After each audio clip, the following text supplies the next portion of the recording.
Have you ever felt the old childhood challenge of patting your head and rubbing your stomach at the same time?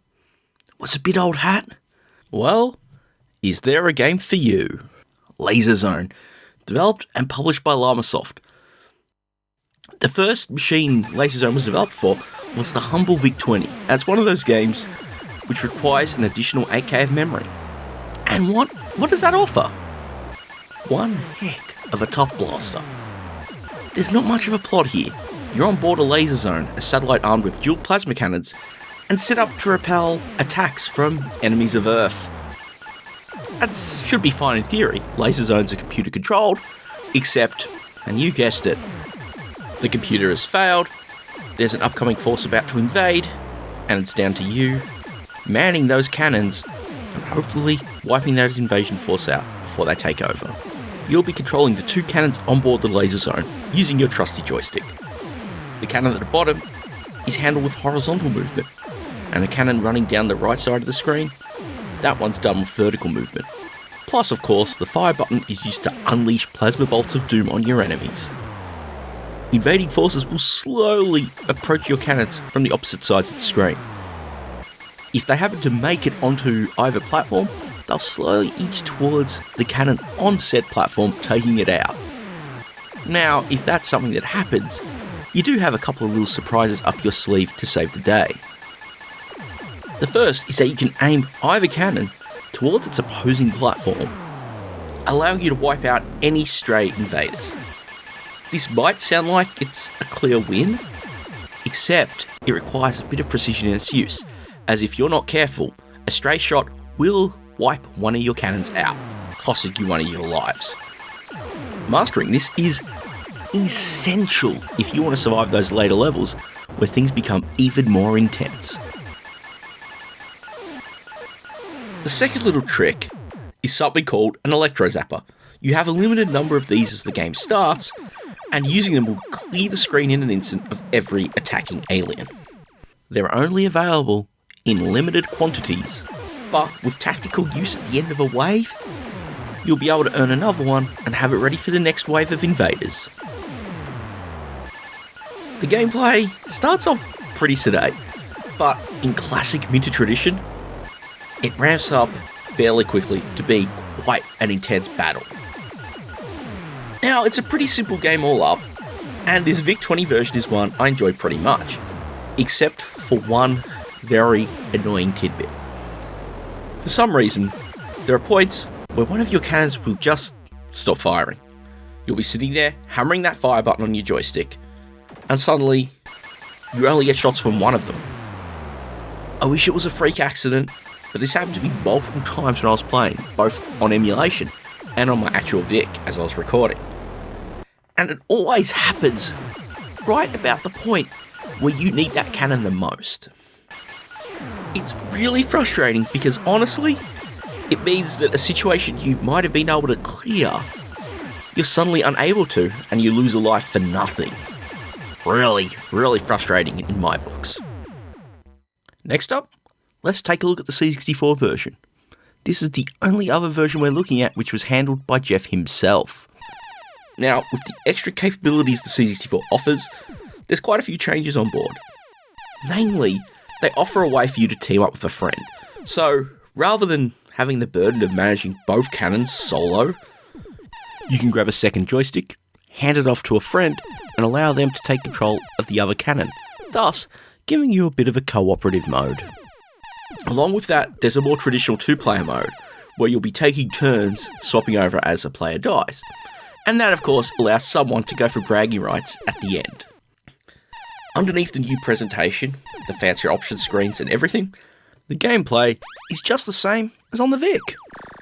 It's frantic, responsive, and honestly, has everything that you'd expect. The big thing that makes me happy though, is that weird bug with the firing that happened on the VIC doesn't happen here. Both cannons on your Laser Zone will be at full operational status, continually firing and letting you blast those enemies with impunity. But there is one change which will increase challenge in quite a surprising way. The VIC-20 version, of course, uses character graphics for everything, that suits the low-res display of the machine pretty darn well. On the C64, however, having a high-resolution display means that single character objects are a little too small, and as a result, the enemies are now changed to be 2x2 character objects. Along with that, the cannons and their shots are now drawn using the C64's hardware sprites. This is great!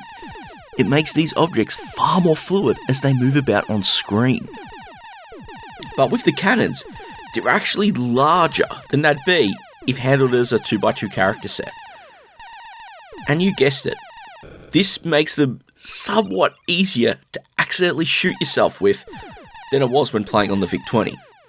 Now, let's chalk it up as a slight bump in difficulty, but honestly, it's one that can unseat you a bit when you start out.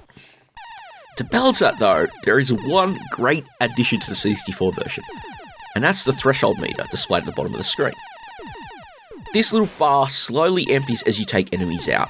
It doesn't mean much, but increases the tension because you know how long you have to survive to clear the wave. With the VIC version, you're just shooting enemies until they eventually stop. So all up, the C64 conversion of Laser Zone takes the concept as pioneered with the VIC-20 version and runs with it quite a bit, on the presentation side at least. The challenging action is there, it's quite a bit nicer presented, and really, when you're looking at things for 1983, that's quite a fair upgrade, at least to me. Just a quick intermission. Just wanted to say that if you really have been enjoying this episode, and the channel in general, it would be really great if you could tell your retro computing loving friends about it.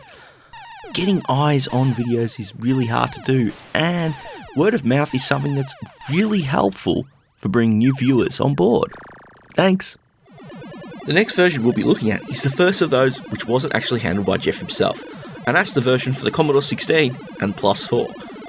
This conversion was originally released in a 2-pack with Matrix, far later than the other versions in 1986, and was handled by one Aaron Litterman, who was no stranger to taking on Jeff's work, having also handled the conversion of Matrix in said pack, along with Metagalactic Llama's Battle at the Edge of Time on the C64. Now, as you can kind of expect, Laser Zone for the C16 is really just a slightly cut down version of what was released on the C64. Both the cooperative and 2-player modes which are in the C64 version are on offer here. Well, at least if you've got multiple working C16 joysticks. Then, there's the revised colour palette, which takes advantage of the extra colours on offer by the TED video chip. But more importantly, there's smaller cannons on the Laser Zone itself. Because the C16 lacks hardware sprites, they've been re-implemented here as characters much like on the VIC, and because of the higher resolution, they're 2x2 characters now, and they're just that bit smaller, and yes, they're a little harder to hit than they were on the C64 version.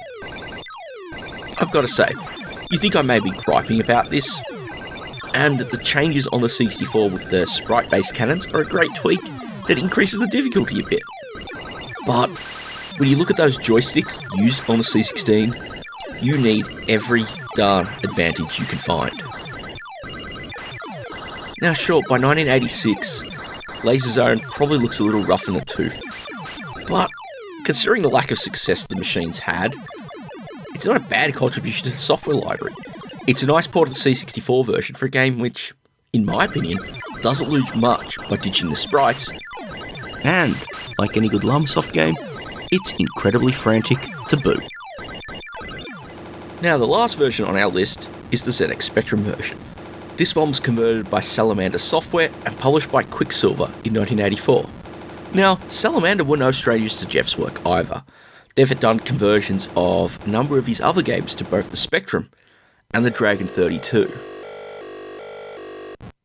Misspelling in the title aside, this one offers most of the improvements available from the C64 version, along with a different way of presenting it. Now, I'll have to admit, the title presentation and the pre-level warnings, particularly the sounds played on them, got old really fast. I don't know about you, but I found that kind of a drain to listen to every time you start a game or start a new life. kind of almost gave me a headache. But aside from those, this one is also a pretty good port of the game as well. At least if you're not stuck playing on keyboard, as there's quite a bit of keyboard gymnastics around the controls. You do have joystick support, and that's a relief, though configuring them is a little different to what you may expect. But for the game itself, they're much closer to the VIC-20 version here. Combination of the lower resolution of the Spectrum and the lower colour palette. As, while the resolution is higher than that of the VIC, it's not quite high enough to go to 2x2 characters as the C64 and C16 versions use. So everything's done one by one again. And this helps the pacing feel closer to the VIC version as a result. I do have to admit though, the graphic choices are a little off. When I originally played this was on my 48K Spectrum, and under Composite, the darker colours make things kinda tough to see. Though, playing it in RGB on a 128K Spectrum, it's a whole other story. The graphics are vibrant enough to see, but all up, this one is quite a solid port of that VIC version, just lacking a bit of the niceties found in the later C64 and C16 conversions. So to bring things to a close, Laser Zone is quite a fun blaster. At least if you're able to get your head around the coordination. The VIC-20's version is pretty darn frantic, as you'd expect. Nice colourful graphics, good chunky audio. The only real letdown for me is that weird glitch with the firing. It's not enough to completely ruin the game, but it makes it that bit frustrating when you least expect it to be.